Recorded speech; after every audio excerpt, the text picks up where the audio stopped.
Macam biasa, hari ni aku buat set combo untuk korang. Kalau korang tengah cari setup jigging guys, korang kena tengok ni. Hari ni aku buat 2 setup jigging second hand paling mantul tahun 2025. Dua-dua mesin second hand tapi rod sahaja baru. Jadi dekat sini aku dah siap-siap tulis.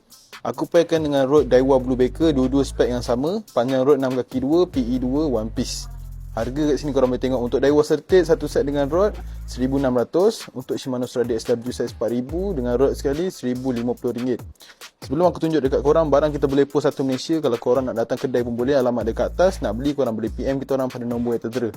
Jadi kita tengok yang pertama dulu. Daiwa Certate yang pertama ni. Daiwa Certate ni size 4,000 LT. Yang ini model ratio laju XH, CXH. Tu, nampak tu, CXH. Korang nak buat main jigging memang sedap. Datang siap dengan tali, condition baik lagi. Harga 1,600 siap dengan rod. Rod ni one piece guys Cincin dia Fuji. Reel set dia pun Fuji. Ni. Reel set dia pun Fuji. So korang boleh tengok, datang knot bulat macam ni memang sedap lah. Memang grip bila korang. Dan yang paling bestnya, kalau korang jigging dapat ikan besar pun tak beban lah kalau pakai Daiwa Certate ni. Sebab gear dia besar guys. Cranking padu macam ni.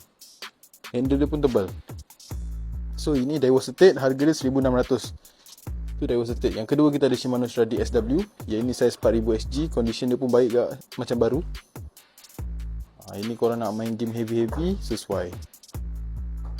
Ini pair pula dengan Daiwa Blue Baker. Color dia memang aman. Rod pun ringan, mesin pun ringan. So guys, harga aku dah siap tulis dekat sini.